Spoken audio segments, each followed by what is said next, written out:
À quoi joue Vladimir Poutine, le président russe, prêt à tout, même à mentir à Donald Trump? L'information a fini par tomber, on l'attendait. La CIA confirme bien que jamais les Ukrainiens n'ont tenté d'éliminer par une attaque de drone le président russe. Alors pourquoi un tel mensonge? Est-ce que Poutine cherche à faire péricliter les maigres espoirs de paix en Ukraine? Le chef du Kremlin cherche un prétexte, il veut enterrer ces accords. Il veut même poursuivre cette guerre contre Kiev, mais vous le verrez, au-delà, contre l'Europe, mais également contre l'OTAN. Plus que jamais, Moscou est à la manœuvre pour déstabiliser nos démocraties jusqu'à attaquer nos entreprises, nos services publics et nos institutions. À tel point qu'hier, lors de ses vœux, notre président de la République, Emmanuel Macron, nous a mis en garde. Je serai jusqu'à la dernière seconde au travail, tâchant chaque jour d'être à la hauteur du mandat que vous m'avez confié, et je ferai tout pour que l'élection présidentielle se déroule le plus sereinement possible, en particulier à l'abri de toute ingérence étrangère. Voilà pour ce grand dossier. Samantha de Bernen est avec nous. Merci, bonjour, c'est toujours un plaisir. Bonne année, bien évidemment. Bonne année à vous tous. Michel Derzinski est également avec nous. Bonne année, Michel. Merci, bonjour. Christian Maigrelis est là, l'ancien conseiller de Gorbatchev. Bonjour, merci d'être avec nous, Christian. Les choses ont bien changé depuis Gorbatchev. Et bien évidemment, qui est avec nous? Comment allez-vous, Guillaume Roquette? Très bien, merci, bonne année. Bonne année à vous. Alors on va se poser cette question, bien évidemment, le pourquoi de ces mensonges à répétition de Vladimir Poutine. On va également parler d'ingérence russe, chinoise, iranienne, mais vous le verrez également, c'est peut-être une surprise américaine. Mais d'abord, les mensonges, bien huilés, ce scénario. Il fallait y croire avec des images, là aussi, fabriquées du Kremlin. Et pourtant, cette nuit, patatras, écoutez, la CIA ne confirme pas la version du Kremlin. Les États-Unis ont constaté que l'Ukraine cherchait à frapper une cible militaire située dans la même région que la résidence de campagne de Poutine, mais pas à proximité immédiate. Et du coup, quelques minutes plus tard, voilà ce que poste le président américain sur son réseau social Truth Social. Il ne croit absolument pas à la version du Kremlin et pourtant, juré, craché, Poutine lui avait personnellement annoncé que la chose était vraie. Vous l'écouterez d'ailleurs, ce président américain fortement déçu. Michel Goya nous a rejoint. Bonjour Michel, merci d'être là. Vous savez quoi, puisque vous arrivez légèrement en retard sur ce plateau, vous avez le droit à la parole. Alors, on s'y attendait. Mais les Américains ont mis du temps. Est-ce qu'ils ont mis du temps ou est-ce qu'ils ont cherché la meilleure formule pour dire que Moscou ment? Ils ont mis un temps. Il y a quand même un temps minimum à faire pour avoir mené une enquête, pour que au moins ça paraisse sérieux comme enquête. Maintenant, là, la vraie nouvelle, c'est que effectivement, vous avez des services américains qui annoncent une manipulation russe, qui était assez grossière en réalité, que tout le monde attendait, mais qui finalement contredit un peu au moins la première inclinaison de son président. Et donc ça c'est intéressant, et effectivement, deuxième nouvelle, c'est que le président Trump lui-même prend en compte ce que lui disent ses propres services. Et troisième nouvelle... Sachant qu'il est, pour que nos téléspectateurs comprennent, un peu fâché avec ses services. Il s'en méfie de ses services. Les services, c'est l'État profond, c'est les méchants qui lui en veulent, etc.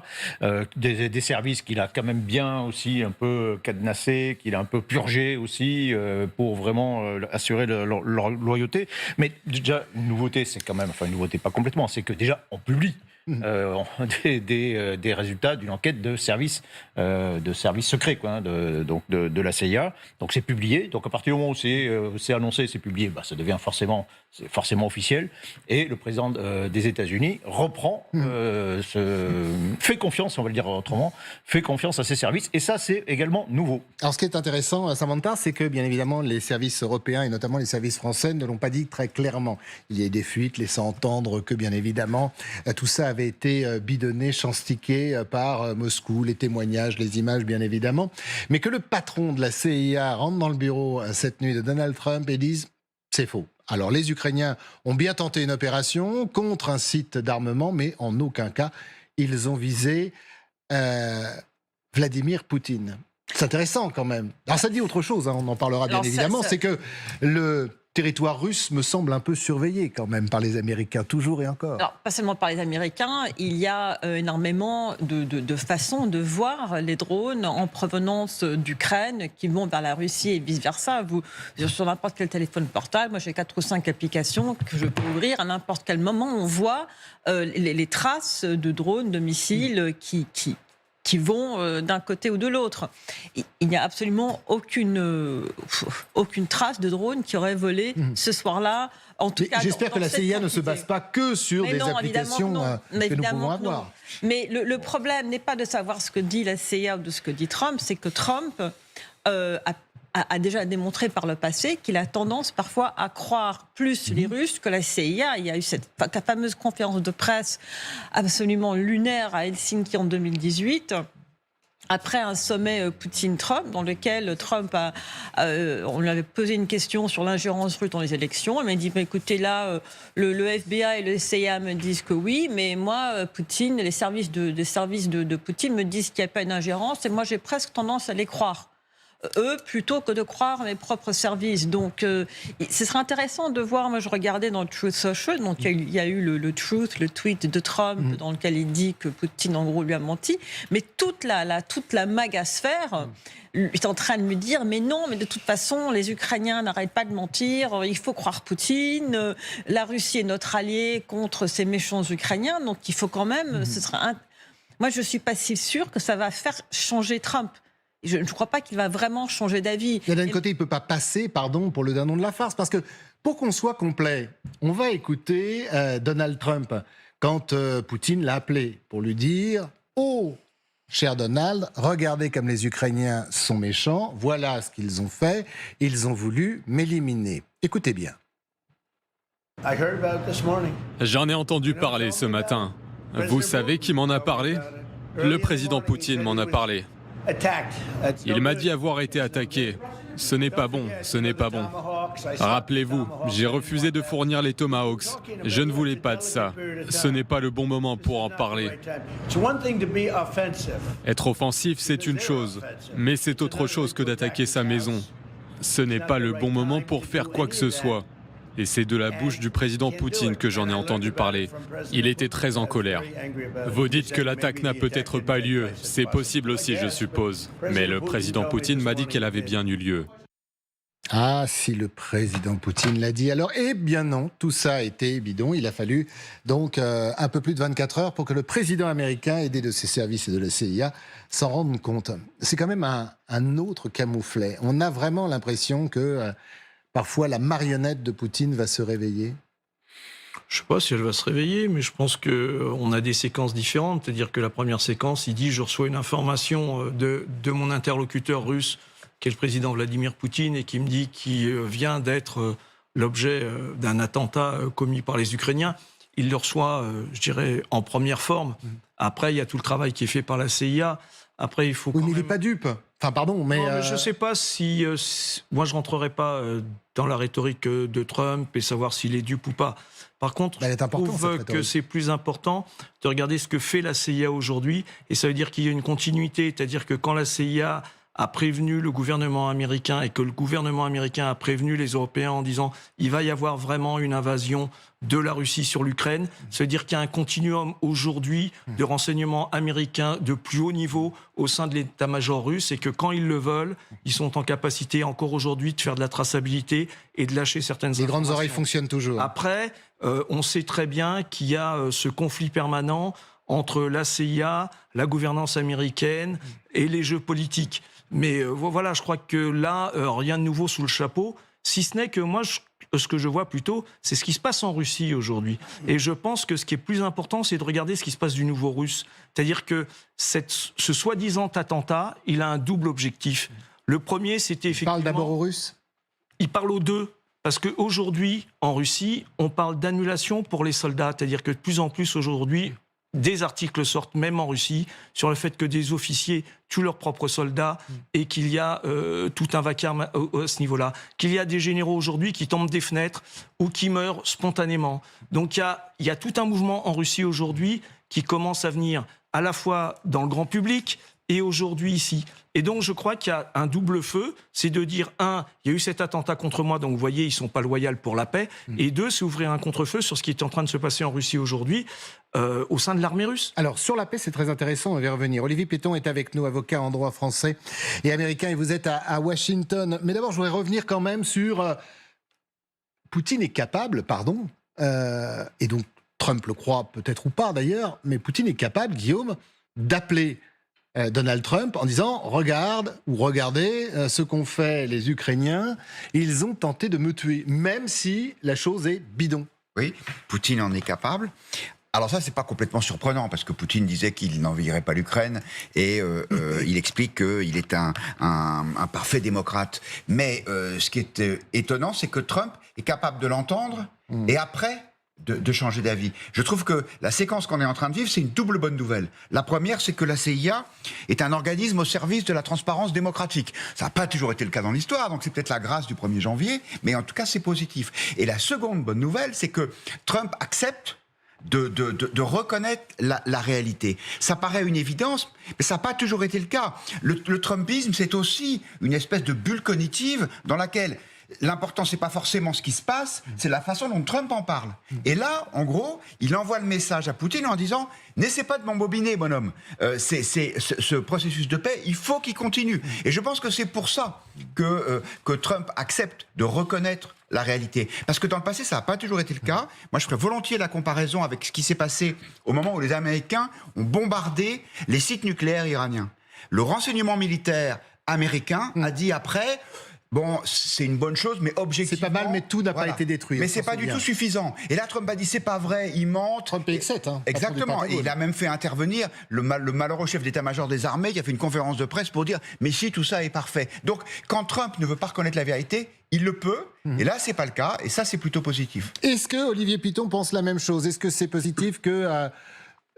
le président Trump se réveille et quelque part, est-ce que, et on y reviendra, c'est un signe, non pas d'un Poutine aux abois, parce que bien évidemment, il continue de nous livrer une guerre sans merci, mais est-ce que ça dit quelque chose de ce qui se passe en Russie? D'abord sur Trump, est-ce que c'est le réveil du président? Oui, parce que je ne suis pas assez compétent pour parler de la Russie, mais du côté des Américains, je suis tout à fait d'accord avec ce qui vient d'être dit. D'une part, il y a eu deux séquences. Il y a une première séquence où Donald Trump, vous avez montré les images, reçoit un coup de fil de Vladimir Poutine qui lui dit qu'il a été attaqué dans sa résidence secondaire, et Donald Trump donne crédit à Vladimir Poutine. Deuxième élément, deuxième séquence, John Ratcliffe, le directeur de la CIA, envoie des informations à Donald Trump en disant qu'il n'y a pas eu d'attaque sur la résidence secondaire de Vladimir Poutine, mais des attaques de drones à quelques centaines de kilomètres, en tout cas pas à l'endroit même où se trouvait la résidence secondaire. Et Donald Trump, à Mar-a-Lago hier, dit cette phrase, il dit « I hit the wall », c'est-à-dire que je me prends le mur en parlant de Vladimir Poutine.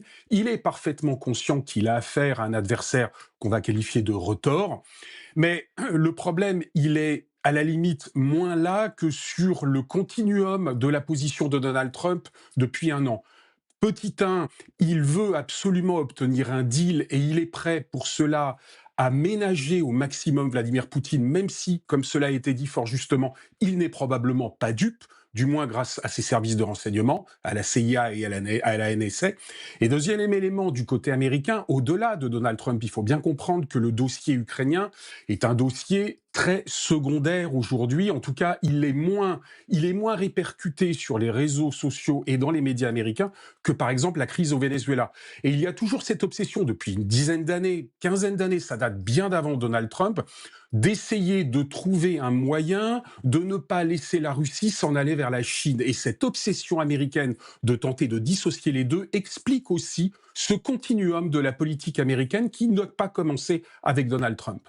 On est bien d'accord, restez avec nous. Est-ce que c'est une façon aussi, et puis on écoutera la voix du Kremlin sur cette affaire, est-ce que c'est aussi une façon de torpiller ou un espoir, une tentative peut-être désespérée, c'est intéressant aussi, de la part de Poutine de torpiller le processus de paix, ou en tout cas de torpiller cette rencontre qui semble avoir été fructueuse entre Trump et Zelensky? Alors c'est plus que ça, parce que dans toutes les versions du plan de paix qu'on a vu, qui reste pour le moment quelque chose d'extrêmement théorique, mais il y a le concept de garantie de sécurité qui pourrait être nullifié si les Ukrainiens attaquent des installations stratégiques russes ou attaquent des installations gouvernementales russes. Et là, le message que Poutine envoie aux Ukrainiens, c'est que moi, si je veux faire une opération sous faux drapeau et dire au monde entier que vous m'avez attaqué, je le ferai. Donc toutes les garanties de sécurité que vous aurez ne valent rien du tout si moi je décide que j'ai envie que la guerre continue. Parce que imaginons qu'on ait eu ce plan de paix.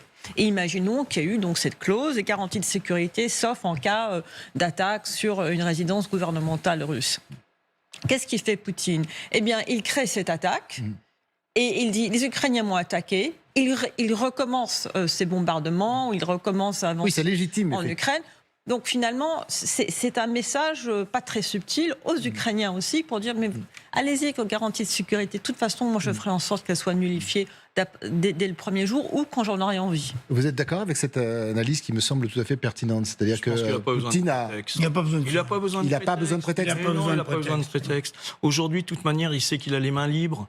Il sait très bien que demain, il signera un chiffon de papier avec Trump et qu'il fera ce qu'il voudra. Parce que quand les Américains disent on va vous mettre 15 ans de sécurité et d'un corridor de sécurité, on sait très bien que 15 ans ou bullshit, c'est exactement la même chose. 50 et que Zelensky le sait très bien et que le monde entier le sait très bien. On est simplement là en train de gloser autour de quelque chose où on ne veut pas comprendre que de toute manière, il y a l'idéologie poutinienne est une chose, ce que veut Trump en est une autre, et au milieu est pris en sandwich l'Ukraine.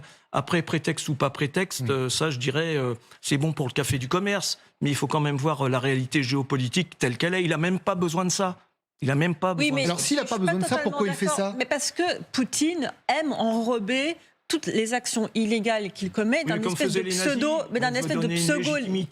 pseudo-légalisme. Oui. Il parle de reconquérir les territoires russes qui sont occupés par les Ukrainiens en parlant des territoires qu'il a soi-disant annexés. Il a même attaqué l'Ukraine sous une fausse avec un faux légalisme. Il adore, et c'est très soviétique ça, il adore créer des espèces de légalismes qui n'ont aucun sens. Donc il est en train de dire aux Ukrainiens, c'est une théorie, je peux peut-être me tromper, mais connaissant un petit peu l'esprit tordu russe que j'ai pratiqué pendant très longtemps, ça me semble tout à fait un message à envoyer. De toute façon, moi je vais créer la réalité que je veux et mettre la légalité que je veux dessus pour aussi expliquer à mon peuple pourquoi je fais ce que je fais.